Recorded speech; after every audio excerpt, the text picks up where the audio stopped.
හිතලා බලන්න. අපි හැමදාම දකින සමහර වෙලාවට නිකමට වගේ අතගාන සාමාන්‍ය කොලයක්. ඒක ඇතුලේ ඇත්තටම මොනවද තියෙන්නේ? ඇත්තටම ඇසට පේන්නේ නැති පුදුමාකාර ලෝකයක් ඒක ඇතුලේ හැංගිලා තියෙනවා. ඉතින් අද අපි යන්න හදන්නේ ඒ අභිරහස් ලෝකයේ ඇතුළට. බලන්න මේක නිකම් කොලයක් නෙමෙයි.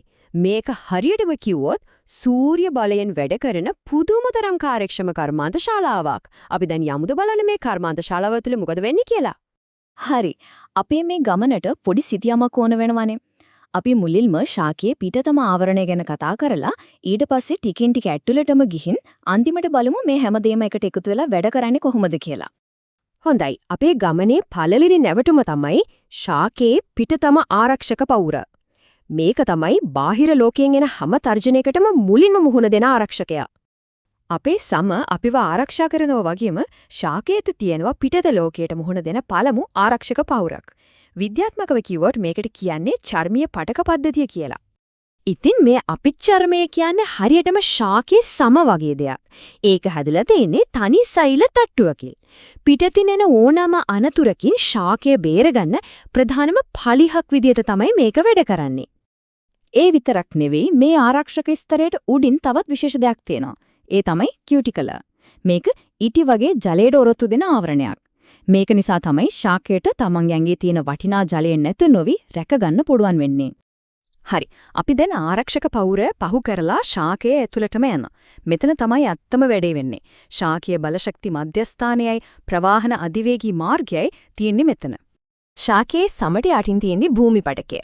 අපි අර කතා කරපු කර්මාන්ත ශාලා උපමාව ගත්තොත් මේක තමයි මේ කර්මාන්ත ශාලාවේ වැඩිපුරම කරන ප්‍රධාන බිම. ඉතින් මේ වැඩබිමේ ප්‍රධානම එන්ජින්ම තමයි මධ්‍යපත්‍ර. සූර්ය ශක්තිය ආහාර බවට පත් කරන අතිශය වැදගත් ක්‍රියාවලිය, ඒ කියන්නේ ප්‍රභා සංශ්ලේෂණය සිද්ධ වෙන්නේ හරියටම මෙතන. මේ වැඩබිම ඇතුලේ ප්‍රධාන සේවකයන් වර්ග දෙකක් ඉන්නවා. එකක් තමයි මෘදුස්ත්‍ර සෛල.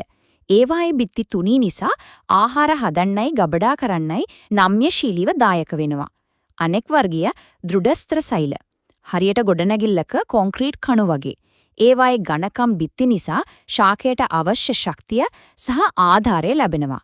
සරලවම එකට නම්‍යශීලීව වැඩ කරනවා, අනෙක ශක්තිමත්ව හිටගන්න උදව් කරනවා. කෑම හැදුවට විතරක් මදිනේ. ඒක ශාකයේ හැම තැනටම යවන්නත් එපයි. ඒ වැඩට තියෙනවා පුදුම සහගත නල පද්ධතියක්. මේක තමයි ශාකයේ ජීවනාලිය කියන්නේ. මේ නල පද්ධතියේ ප්‍රධාන පාරවල් දෙකක් තියෙනවා. ශෛලමය කියන්නේ වන් වේ පාරක් වගේ වතුර උඩට විතරයි ගෙන්නේ. ෆ්ලෝයමය කියන්නේ ටූ වේ අධිවේගී මාර්ගයක් වගේ. හදතු කෑම ඕනම තැනකට දෙපැත්තටම බෙදා හරිනවා. අන්වීක්ෂයකින් බැලුවොත් මේ නල පද්ධති දෙක ශෛලමය සහ ෆ්ලෝයමය හරියට එකට වෙලිගිය කේබල් මිටියක් වගේ තමයි පේන්නේ.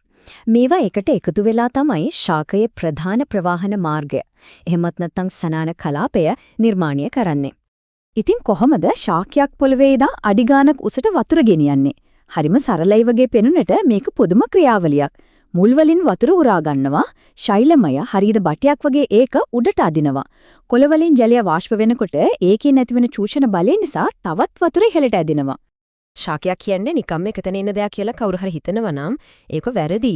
ඒවට තියෙනවා පරිසරය දැනගෙන තීරණ අරගෙන තමන්ගේ සම්පත් කළමනාකරණය කරන පුදුම සාගත පාලන පද්ධතියක්.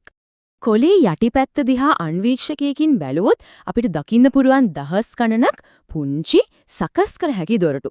මේවට තමයි පුටිකා කියලා කියන්නේ. මේවා තමයි ශාකයේ හුස්ම ගන්නා දොරටු. මේ පුටිකා වැඩ කරන විදිය තමයි පුදුමම දේ. හිතන්නකෝ ස්වයංක්‍රීයව ඇරෙන වැහැර දොරවල් වගේක් කියලා. ශාකයට කෑම හදන්න කාබන් ඩයොක්සයිඩ් ඕන වුණාම මේ දොරවල් ඇරෙනවා.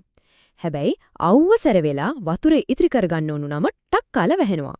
මේක හරිම සියුම් බැලන්ස් එකක්. මොකද දොරවල් නිතරම ඇරලා තිබ්බොත් වතුර ඔක්කොම වාෂ්ප වෙලා යනවා. හැමතිස්සෙම වහගෙන හිටියොත් කෑම හදාගන්න බැරි වෙනවා.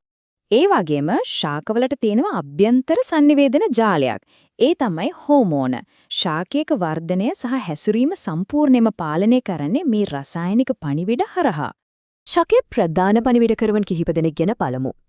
ඔක්සින් කියන්නේ ඉහළට වැඩෙන්න කියලා අනකරන හෝමෝනය. සයිටොකයිනින් කියන්නේ තව සෛල හදන්න කියලා දිරිගන්වනවා. ඇබ්සිසිකම්රය තමයි දැන් නියගියක් ශක්තිය ඉතිරි කරගන්න ටිකක් විවේක ගන්න කියලා අනතුරගවන ආරක්ෂකයා. හරි. අපි දැන් මේ කතා කරපු සියලුම කුඩා කොටස් එකට එකතු කරලා සම්පූර්ණ ශාකය කියන මහ චිත්‍රය දිහා බලමු. ඉතින් මේ සියල්ල එකට ක්‍රියා කරන හැටි ඇත්තරම පුදුමයි. සම ආරක්ෂා කරනවා, කර්මාන්ත ශාලාව ආහාර හදනවා, නල පද්ධතිය ඒවා බෙදා හරිනවා සහ පාලක පද්ධති මේ හැමදේම තත්පරයෙන් තත්පරයට කළමනාකරණය කරනවා. ඉතින් මේ බිලියන ගණනක් වෙන වෙන වැඩ කරන කොටස් එකම අරමුණක් වෙනුවෙන් එකම ජීවියෙක් විදිහට ක්‍රියා කරනවා. ඒක නිකම්ම යාන්ත්‍රික ක්‍රියාවලියක් විතරක් වෙන්න පුළුවන්ද? අපි දැක්කා ශාකයක් කියන්නේ නිකම්ම කුලපාට දියක් නෙවෙයි කියලා. ඒවා පරිසරය දැනගන්නවා, සම්පත් කළමනාකරණය කරනවා, හෝමෝන හරහා sannivedanaya කරනවා, අනාගතය වෙනුවෙන් තීරණ ගන්නවා. එතකොට ප්‍රශ්නයක් ඉතිරි වෙනවා මේ සංකීර්ණ ක්‍රියාවලිය අපි සරල ජීව විද්‍යාව කියලා ලේසියෙන් අහක් කරන්නද ඕනේ නැත්නම් මේක අපි තවම හරියට තේරම අරන් නැති වෙනස්ම ආකාරයේ බුද්ධියක ආරම්භයද?